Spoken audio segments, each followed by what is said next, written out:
Hello everyone, I am Savitri Malla. I'm here to explain the unit Manage Operational Plan, which is session 2.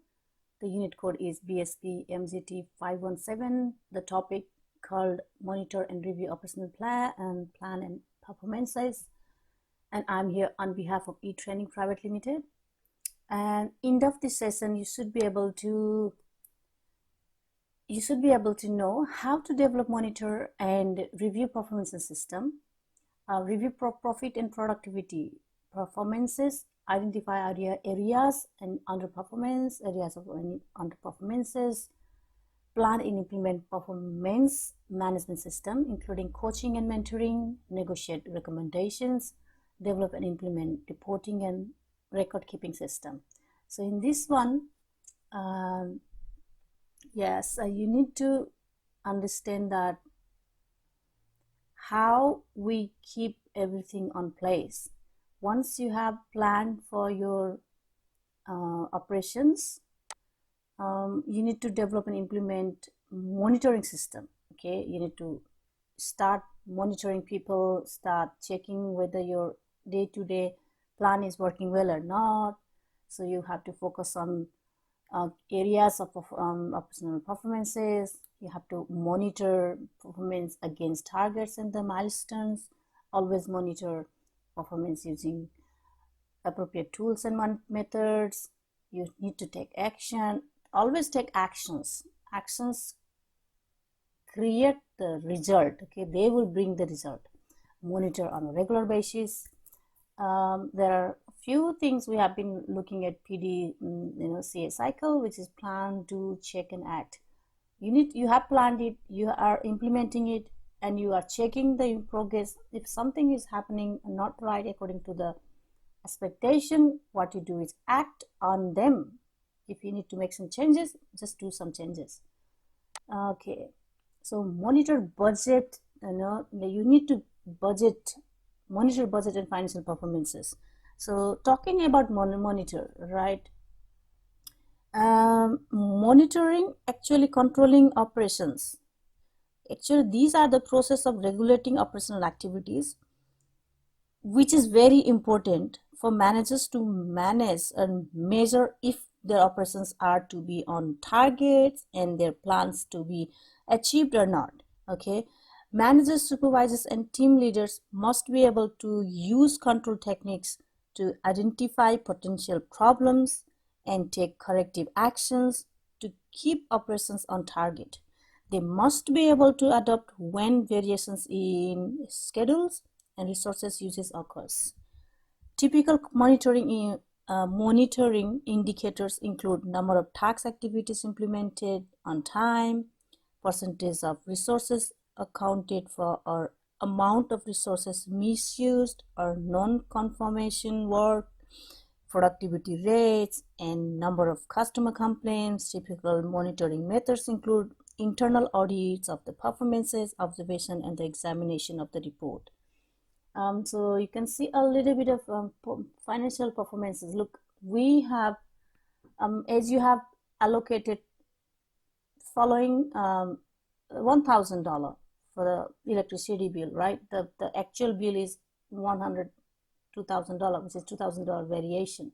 It means the 20% is more than what you exactly. So it means you need to go and have a look, monitor this. Why there is a actual, according to the operational plan, this should be the amount, and why it is a little bit more than what you expected.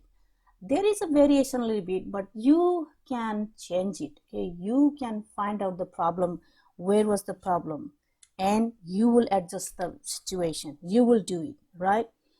For example, you will assign some responsibility to some person, and people should be skilled as well. They should be confident, motivated, and then as a manager and supervisor or as a team leader, you can always assign work to them and be confident that it will be actually implemented efficiently. So same thing, always need to monitor. Doesn't really matter which position they are in, which department they are in, always need to give them the responsibility, give them, and they measure their performances. Watch them. What is the result?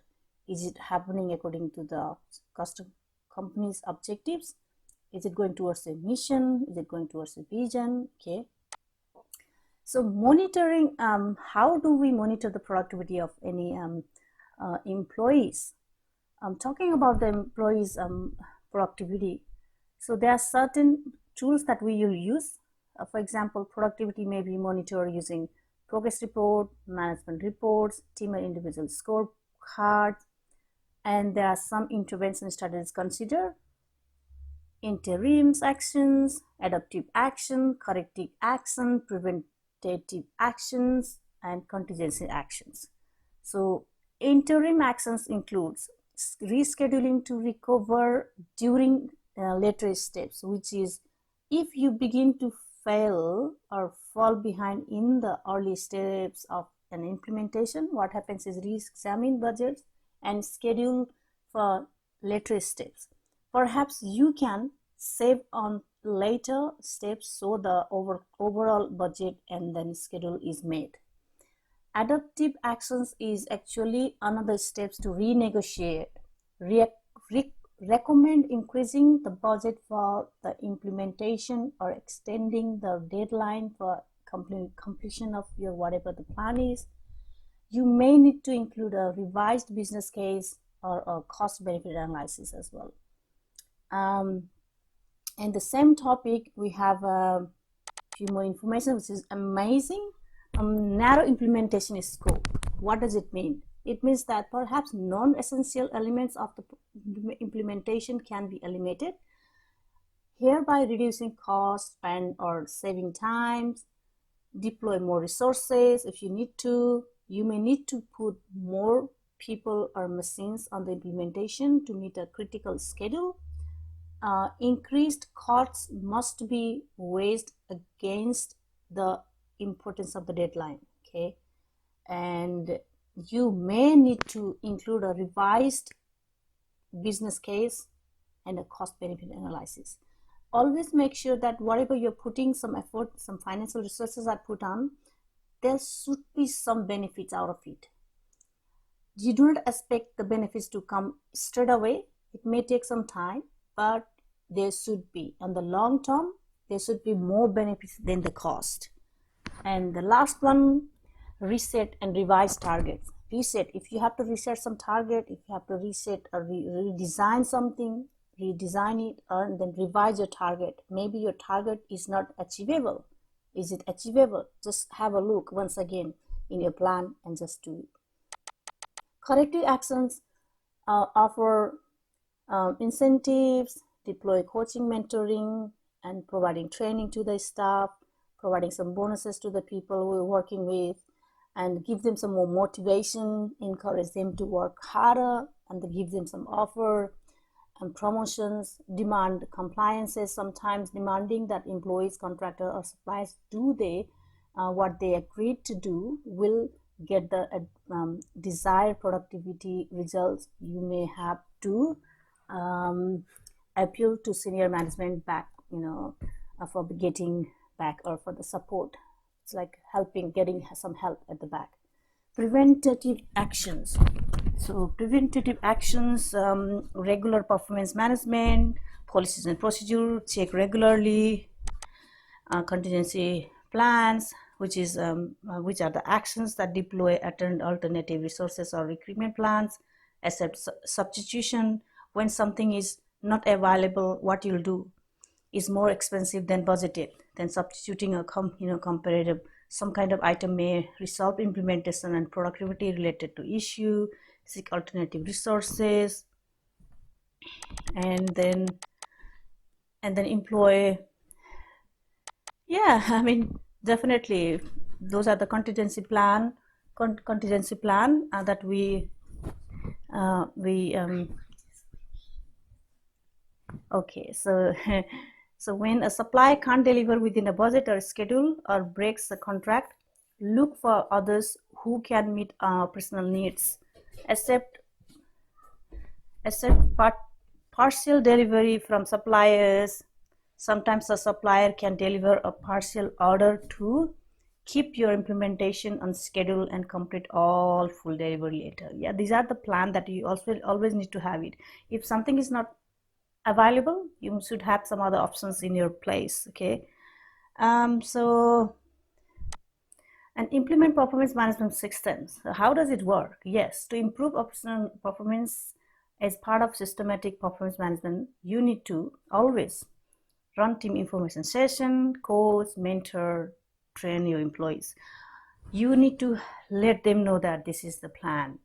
This is the system they need to follow. All right. The system beats the, it beats it. Okay. System, if you tell them what is the system, let the business run within the system. You don't need to be physically present in your business if you are really doing well. Okay, if you have created the system which is within the policy and procedure, you don't have to worry too much in your business. It will make money even you are not present in the business.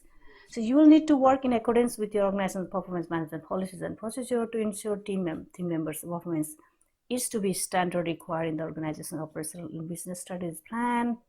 You will also need to deploy tactics to manage teams and motivate individuals.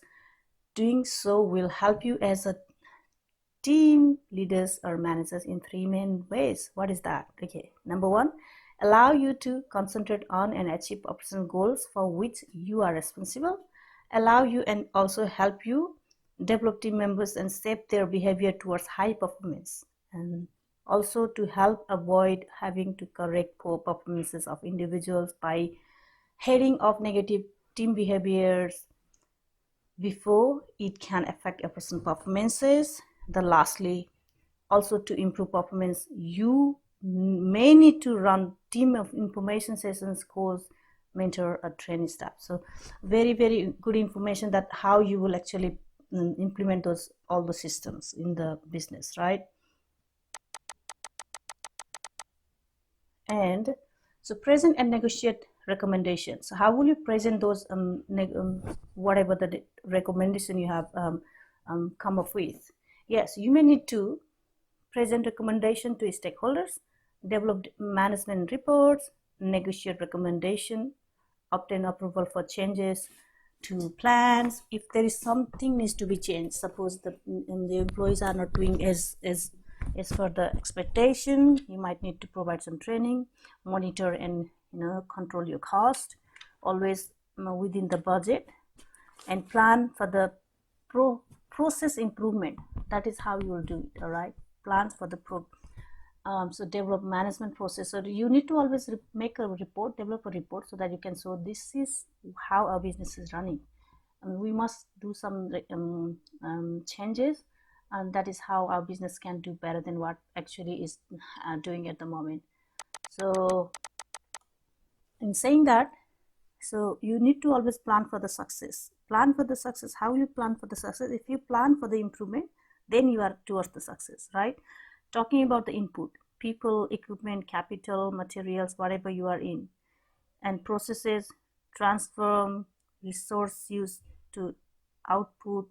Output will be again the products, services, and wastage. Managers need to ensure planning resource use involves planning for process improvement. Planning to improve processes should be focused on, like, as we already talked, a lot of information about the suppliers and how well inputs meet needs reliably and consistently processed by identifying the materials requirement, efforts to be waste, also to be recycled, all the wastage should be created. Those also should be already in a plan. Risk also should be included in your plan. How resources can be used more efficiently and waste reduced. Customer satisfaction, ensuring production and services meet to or exceed customer expectation. Planning for success also involves making sure all the work system and procedure is in a system, in an operating system, which helps employees to perform well. Work system rather than workers can be cause of poor performances. We did talk a little bit about that. Okay, so beautiful. You have now bring with the now recommendation should be now implemented. Now systematically document and report performances. What does it mean? So check your record keeping which is like, is the how record keeping system designed to meet all the organization needs, integrated with and consistent with other management system policies and procedure, documented to allow employees to follow the system, designed to facilitate the training of personnel to create and store records, designed to facilitate converting records to new systems such as paper-based, electronic or web-based system, designed with yes, yes, yes, no, no, no. If there is no, what are you going to do? Need to create one, right? Yes. Designed to comply with retention period in record with regularity. Environment. It's amazing information. So now plan for the success. So everything you did was just to plan for the success, right? You are planning for the success. If your business is planned for the success, means you will do. Planning for success, as I already told you, which will help. The success of operations is largely due to effective planning and implementation of the operating system. Definitely, yes. A large construction project, for example, must be implemented or completed on time and within the budget. Obviously, much of the success of the project is due to the individual and team skill of the trades. Other major contributing factors are the extent of planning, adequate plant, equipment and the materials, efficient processes, and the quality output. A work unit of team's operating structure provides the framework, or whatever you say, is within which the individual team's numbers, capabilities are used. So operating structure are the mechanism that enable the structure of the organization management and teams and the employees to meet legislative, industry and market, customer, business and the operational requirement. The operating structure provides the capabilities for corrective achievement. Now you should celebrate your achievement, okay? Because an effective structure exists when managers and team members understand the operating structure and are able to work productively towards achieving their objectives. That is the whole plan of our planning. So now, what is the next step? You should now complete the self-paced learning activities in section 3 of the student workbook and any outstanding activities in previous sections. And please begin your assessment task 3 and complete and submit all the assessment as required by your assessor, whatever the assessor was told to do so. And do not hesitate to contact your trainer if you need any help. All right, so I wish you all the best in this unit, and I will see you in the next webinar very soon. Thank you so much for listening to me. I'm off now. Bye.